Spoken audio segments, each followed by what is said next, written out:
Perlawanan Mataram masa Trunojoyo. Latar belakang perlawanan yaitu kedekatan antara Amangkurat I dengan VOC dan campur tangan VOC semakin besar dalam kerajaan Mataram. Sepeninggal Sultan Agung Hanyokrokusumo yang anti VOC, pemerintahan Mataram digantikan oleh putranya yang bergelar Amangkurat I, seseorang yang berkompromi dengan VOC. Banyak rakyat Mataram yang tidak mendukung pemerintahannya dan melawan Amangkurat I karena mengabaikan rakyat Mataram.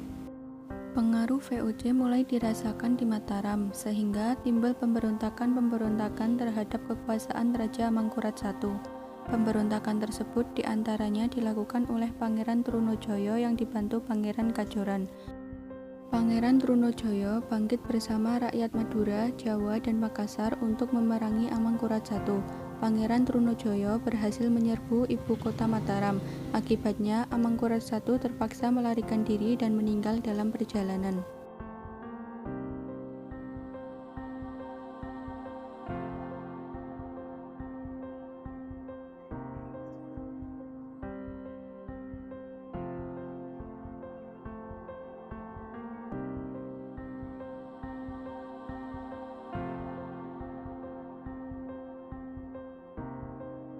Sunan Amangkurat I digantikan oleh Sunan Amangkurat II.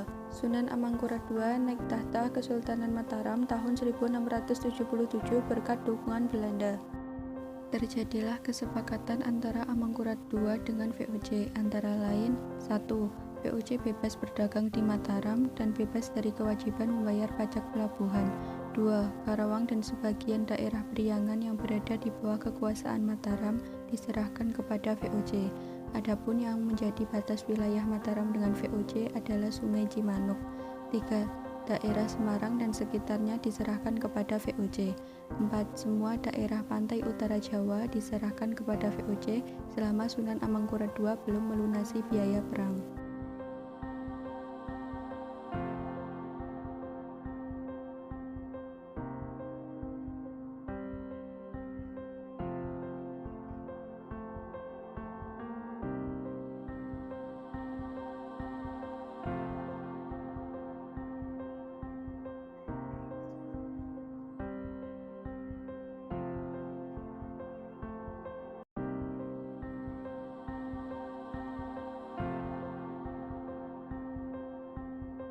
Mataram tidak dapat lagi mengembangkan usaha maritimnya. Dengan bantuan VOC, di bawah pimpinan Anthony Heard, dibantu Arupalaka serta Kapitan Jongker, Trunojoyo ditangkap. Trunojoyo diserahkan kepada Amangkurat II untuk dihukum mati pada tahun 1680.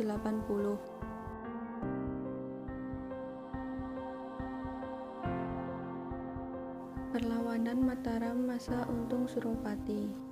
Latar belakang perlawanan yaitu kekecewaan Untung Suropati terhadap VOC. Untung Suropati merupakan budak VOC Belanda dari Bali. Pada 1678, Untung Suropati dipenjara oleh VOC, namun berhasil kabur dan ikut pemberontakan melawan VOC di Batavia. Pada 1680, VOC mulai melebarkan kekuasaannya ke Kesultanan Banten, sehingga terjadilah perang antara VOC dan Banten pimpinan Sultan Ageng Tirtayasa.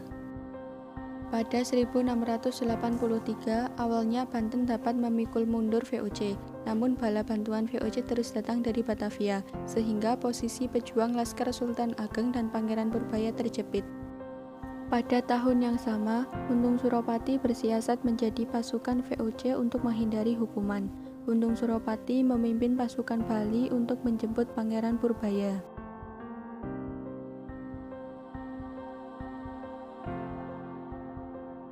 Dalam perjalanan, rombongan Untung Suropati bertemu pasukan VOC lain pimpinan Willem Kuveler.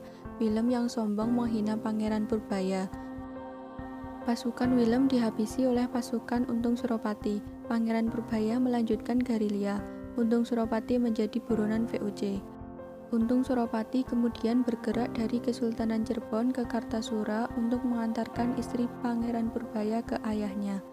Pada 1686, pasukan VOC pimpinan Kapten Francois Tek mengejar Untung ke Mataram. Untung dan Amangkurat II bersiasat untuk menyergap rombongan VOC yang tiba di Kartasura. Pada 8 Februari 1686, Amangkurat II disekap VOC di keraton. Pasukan Untung memecah pasukan VOC dan menyergap pasukan VOC yang menjaga keraton. Pasukan VOC yang terpecah dapat dihabisi oleh pasukan Untung.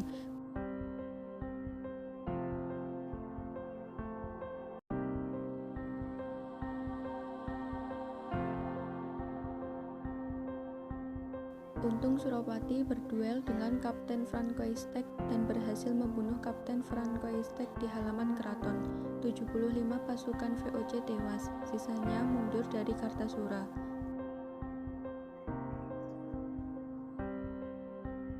Pada 20 Maret 1686, Untung Suropati dan pasukannya bergerak menuju Jawa Timur dan menjadi Adipati Mataram di Kadipaten Pasuruan, bergelar Tumenggung Wiranegara atas izin Amangkurat II.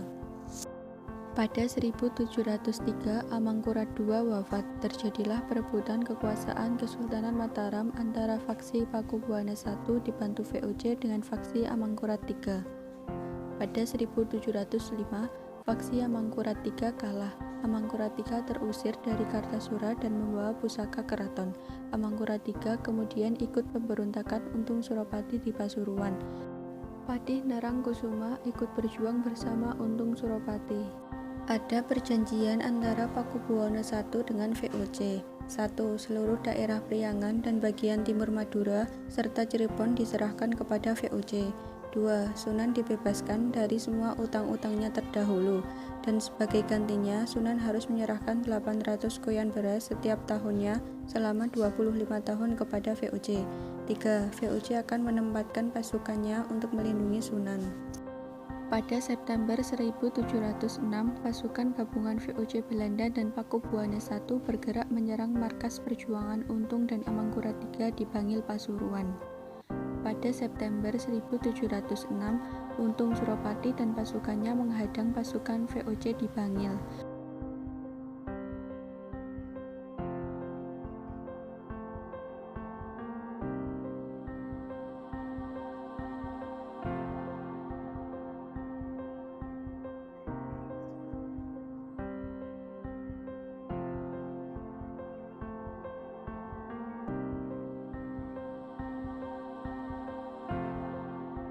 Pada 17 Oktober 1706, Untung Suropati terbunuh dalam pertempuran.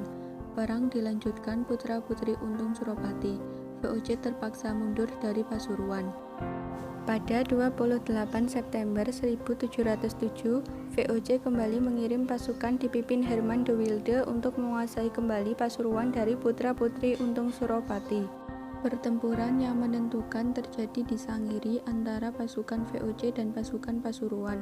Pasukan Pasuruan berhasil menjepit posisi VOC, namun VOC lambat laun dapat memukul balik. Pada 1708, Amangkurat III dan sebagian putra-putri Untung Suropati tertangkap oleh VOC di Malang dan dibuang ke koloni VOC di Sri Lanka.